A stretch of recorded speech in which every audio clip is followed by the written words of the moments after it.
আসসালামু আলাইকুম ওয়া রাহমাতুল্লাহি ওয়া বারাকাতুহু। প্রিয় দিনী ভাই ও বোনেরা, কেমন আছেন সবাই? জি আলহামদুলিল্লাহ, আশা করি সকলেই ভালো আছেন। আমার কথাগুলো শুনে আমার শাশুড়ি মা একটু বিরক্ত নিয়ে বলল, হয়েছে হয়েছে, এত জ্ঞান দিতে হবে না। আজকালকের মেয়েরাও হয়েছে বাপু, বিয়ের পর দিনই চলে আসছে শাশুড়িকে জ্ঞান দিতে। আমার শাশুড়ি মায়ের এমন কথা শুনে আমি অবাক হয়ে গেলাম। হাদিস কোরআনের কথা শুনে যে এভাবে বলতে পারে, তার মাঝে কতটুকু ঈমান আছে আল্লাহই জানেন। আমি আর কোনো কথা বললাম না, ওনার কথার উত্তর খুঁজে পেলাম না তাই। তবে মনে মনে খুব রাগ হতে লাগলো আমার আব্বু আম্মুর উপর। ওনারা এ কোথায় বিয়ে দিলেন আমায়? আমি এখন কি করব? পরক্ষণে ভাবলাম, আল্লাহর ইচ্ছাতেই এখানে বিয়ে হয়েছে আমার নিশ্চয়ই। এই বিয়েতে আমার বা ওনাদের কোনো না কোনো ভালো অবশ্যই হবে, কারণ আল্লাহ যা করেন আমাদের মঙ্গলের জন্যই করেন। তারপর আমি আমার শাশুড়ি মায়ের সাথে রান্নাঘরে গেলাম সকালের জন্য পরোটা বানাতে।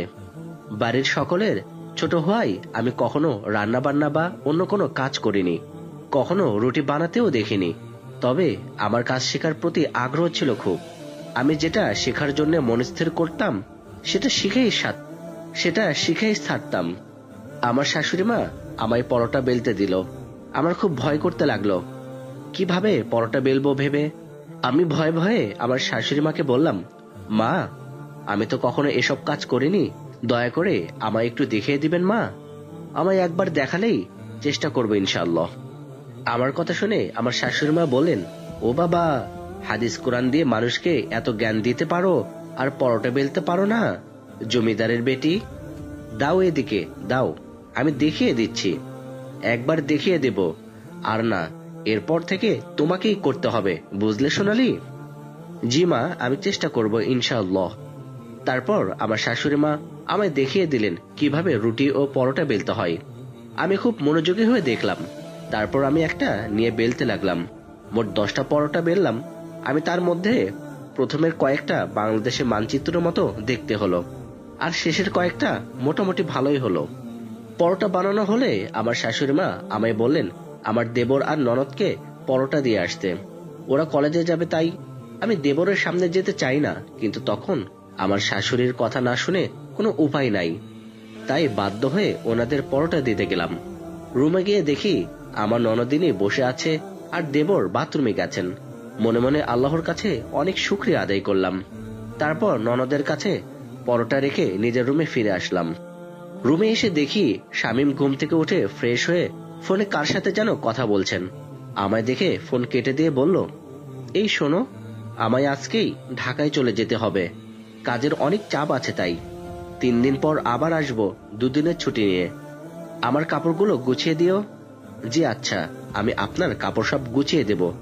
আপনি কি দুপুরের পরে যাবেন ঢাকায়? হ্যাঁ, কেন? আজ তো শুক্রবার, মসজিদে নামাজ পড়তে যাবেন, তাই জিজ্ঞেস করলাম। সকালের নামাজটা তো পড়লেন না, আশা করি জুম্মার নামাজটা আর মিস করবেন না। এই জুম্মার নামাজে আছে আল্লাহর বিশেষ রহমত। আমার কথা শুনে শামীম বলল, শুক্রবার নামাজে আবার বিশেষ কি আছে? এই নামাজও তো অন্য দিনের নামাজের মতোই। আর মসজিদে নামাজ পড়তে না গেলে কি হবে, বাড়িতে পড়ে নেব। জুমার খুবই গুরুত্বপূর্ণ। সপ্তাহের শুক্রবার এই নামাজের বিধান আল্লাহ তাআলা তার বান্দাদের জন্য দিয়েছেন। শুক্রবার সকাল থেকেই প্রস্তুতি নিয়ে মসজিদ এলাকার সবাই একসঙ্গে জুমার নামাজ আদায় করে। এটা মুসলমানদের জন্য সাপ্তাহিক মিলন মেলা। অন্যান্য কাজকর্ম সাময়িক বন্ধ রেখে এই মিলন মেলায় উপস্থিত হয়ে জুমার নামাজ আদায়ের জন্য আল্লাহ তাআলা কঠিন আদেশ দিয়েছেন। আল্লাহ তাআলা বলেন, হে মুমিনগণ, জুমার দিনে যখন নামাজের আজান দেওয়া হয় তখন তোমরা আল্লাহর স্মরণের দিকে ছুটে যাও এবং বেচাকেনা বন্ধ করো। এটা তোমাদের জন্য উত্তম যদি তোমরা বুঝো। সূরা জুমআ আয়াত 9। একদিকে আল্লাহ তাআলা জুমার নামাজে উপস্থিত হওয়ার কঠিন নির্দেশ দিয়েছেন, অন্যদিকে জুমার নামাজ আদায় করার বিরূপ ফজিলত রেখেছেন। যে যত আগে আসবে সে তত বেশি লাভবান হবে। রাসূলুল্লাহ সাল্লাল্লাহু আলাইহি ওয়াসাল্লাম ইরশাদ করেন, শুক্রবার দিন মসজিদের প্রতিটি দরজায় ফেরেশতারা অবস্থান করে এবং জুমার নামাজের আগমনকারীদের নাম অনুসারে লিপিবদ্ধ করতে থাকে। অতঃপর ইমাম যখন মিম্বারে বসেন তারা লেখাগুলো গুটিয়ে নেয় এবং খুতবা শোনার জন্য চলে আসে। মসজিদে যে আগে আসে তার উদাহরণ সে ব্যক্তির মতো যে একটি উট কুরবানি করেছে, তার পরবর্তী জনের দৃষ্টান্ত তার মতো যে একটি গাভী কুরবানি করেছে, তার পরবর্তী জনের দৃষ্টান্ত তার মতো যে একটি ভেড়া কুরবানি করেছে, এবং তার পরবর্তী জনের দৃষ্টান্ত তার মতো যে একটি মুরগি দান করেছে, পরবর্তী জনের দৃষ্টান্ত তার মতো যে একটি ডিম দান করেছে। শুধু তাই নয়, জুমার নামাজের জন্য মসজিদের দিকে অগ্রসর হলে প্রতি কদমে 1 বছর নফল রোজা ও নামাজ পড়ার সওয়াব পাওয়া যায়, এবং জুমার নামাজ আদায় করলে 10 দিনের গুনাহ মাফ হয়। রাসূলুল্লাহ সাল্লাল্লাহু আলাইহি ওয়াসাল্লাম বলেন, যে ব্যক্তি জুমার দিনে সকাল সকাল গোসল করলো এবং গোসল করালো, তারপর ইমামের কাছে গিয়ে বসে চুপ করে মনোযোগ দিয়ে খুতবা শুনলো, প্রত্যেক কদমের বিনিময়ে সে 1 বছরের রোজা ও নামাজের সওয়াব পাবে। আল্লাহর রাসূল সাল্লাল্লাহু আলাইহি ওয়াসাল্লাম আরো বলেন, জুমার দিনে যে ব্যক্তি গোসল করে জুমার নামাজের জন্য যায় এবং সামর্থ্য অনুযায়ী নামাজ আদায় করে, এরপর ইমাম খুতবা শেষ করা পর্যন্ত নীরব থাকে, এরপর ইমামের সঙ্গে নামাজ আদায় করে, তবে তার এই জুমা থেকে পরবর্তী জুমা পর্যন্ত এবং অতিরিক্ত আরো 3 দিনের গুনাহ মাফ করে দেওয়া হয়। সুবহানাল্লাহ, সুবহানাল্লাহি ওয়া বিহামদিহি, সুবহানাল্লাহি আযীম। তাই আপনি দয়া করে জুমার নামাজটা মসজিদে গিয়ে পড়বেন। এত কিছু জেনেও কি নামাজ পরিত্যাগ করতে চান বলুন? আমার কথাগুলো শুনে উনি একটু গম্ভীর হয়ে বসে থেকে কি যেন ভাবলেন, তারপর বললেন, ঠিক আছে, মসজিদে গিয়ে নামাজ পড়বো, এখন চলো খেয়ে আসি। ওনার কথা উত্তরে আমি বললাম, আলহামদুলিল্লাহ, শুনে অনেক শান্তি পেলাম। আর হ্যাঁ, শুধু আপনি একাই মসজিদে যাবেন না, বরং শ্বশুর আব্বা আর দেবর সেলিম ভাইকেও সাথে নিয়ে যাবেন। আচ্ছা ঠিক আছে, নিয়ে যাব, হয়েছে? ইনশাআল্লাহ। বলুন। আমার কথা শুনে স্বামী মুস্কি হাসলো, তারপর বলল, ওকে ম্যাডাম, ইনশাআল্লাহ নিয়ে যাব ওদের। আমি ওনার কথা শুনে একটু লজ্জা পেলাম। তারপর ওনাকে নিয়ে একসাথে সকালের খাবার খেতে গেলাম। সকালের খাওয়া দাওয়া শেষ করে হাতের কাজ সব শেষ করলাম। তারপর নিজের রুমে এসে শামীমের কাপড় গোছাতে লাগলাম। একটু পর আমার শাশুড়িমা এসে আমায় ডেকে বললেন, সোনালি, কি করছো?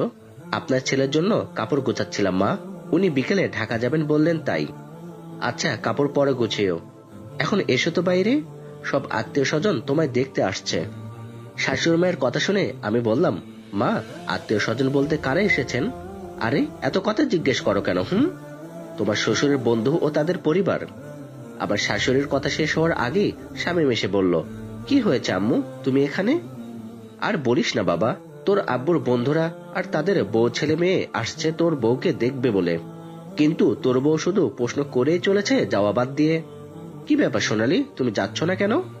আমি অবশ্যই যাব, কিন্তু আমি শুধু মেয়ে মানুষ ছাড়া অন্য ছেলে মানুষের সাথে দেখা বা কথা বলবো না, দুঃখিত। মানে কাদের সাথে দেখা না করার কথা বলছো তুমি? আব্বুর বন্ধু ও তাদের ছেলেদের সাথে আমি দেখা করব না, তাদের সাথে দেখা করা জায়েজ নাই।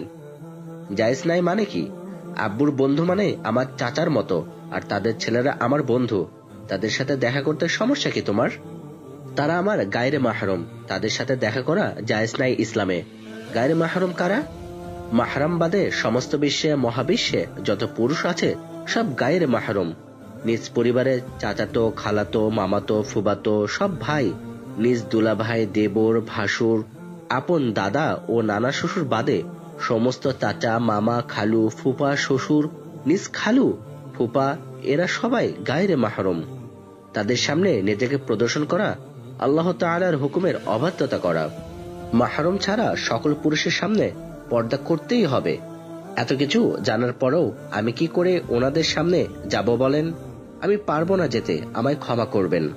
বুঝলাম তুমি যা বলছো সবই ঠিক, কিন্তু হাদিস কোরআনে তো এটাও আছে যে স্বামীর আদেশ স্ত্রীর জন্য পালন করা কতটা জরুরি। জি মা, আপনি ঠিক বলছেন, স্বামীর আদেশ পালন করা একজন স্ত্রীর কর্তব্য, কিন্তু স্বামীর এমন আদেশ পালন করা যাবে না যে আদেশ হবে ইসলাম বিরোধী। স্বামীর জন্য ওয়াজিব স্ত্রীকে পর্দার ব্যবস্থা করে দেওয়া, তাকে বেপর্দার দিকে ঠেলে দেওয়া নয়। বন্ধু বান্ধবের সামনে দেখা সাক্ষাৎ করতে নিয়ে নিজের জন্য তথা তার সর্বনাশ আনয়ন করা মোটেও বৈধ নয়। মহান আল্লাহ রব্বুল আলামিন বলেন, হে বিশ্বাসীগণ, তোমরা নিজেদেরকে এবং নিজেদের পরিবার পরিজনকে রক্ষা করো অগ্নি থেকে, যার ইন্ধন হবে মানুষ ও পাথর, যাতে নিমজ্জিত আছে নির্মর্ম হৃদয়, কঠোর স্বভাব ফেরেশতাগণ, যারা আল্লাহ যা তাদেরকে নির্দেশ করেন তা অমান্য করে না এবং তারা যা করতে আদিষ্ট হয় তাই করে। আর স্ত্রীর জন্য উচিত নয় বেপর্দা হওয়ার ব্যাপারে স্বামীর আনুগত্য করা। স্বামীর আনুগত্য ওয়াজিব, কিন্তু গুনাহের বিষয়ে তার আনুগত্য বৈধ নয়। মহানবী সাল্লাল্লাহু আলাইহি ওয়াসাল্লাম বলেন, স্রষ্টার অবাধ্যতা করে কোনো সৃষ্টির বাধ্য হওয়া বৈধ নয়। কিন্তু পর্দা করার জন্য যদি কোনো হতভাগা স্বামী তার স্ত্রীকে তালাক দিতে চায়, তাহলে তাও গ্রহণ করতে পারে সে। হয়তোবা মহান আল্লাহ তার জীবনে উত্তম স্বামী মিলিয়ে দিবেন, যাকে নিয়ে সে ইহকাল ও পরকাল সুখী হবেন। তাই আমি আপনার ছেলের এমন আদেশ মানতে পারবো না মা, আমায় ক্ষমা করবেন। আমার কথা শুনে আমার শাশুড়ি মা কিছু বলতে যাবেন, তার আগে শামীম ওনাকে আটকে দিয়ে বললেন, আম্মু, তুমি সোনালীকে আর জোর করো না, ও থাক এখানে। শুধু আংটি আর তাদের মেয়েদের বলো দেখে যেতে, আঙ্কেল আর ছেলেদের আসার দরকার নাই। শামীমের কথা শুনে আমার মনটা খুশিতে ভরে গেল। মনে মনে হাজারবার আল্লাহর শুকরিয়া আদায় করলাম। কিন্তু আমার শাশুড়ি মা মুখ বেঁকিয়ে রুম থেকে বেরিয়ে গেল। শাশুড়ি মা চলে যাওয়ার পর আমি শামীমকে বললাম, আপনাকে অনেক শুকরিয়া, আপনি আমার কথা বুঝতে পেরেছেন বলে আল্লাহ আপনাকে উত্তম প্রতিদান দান করুন, আমিন।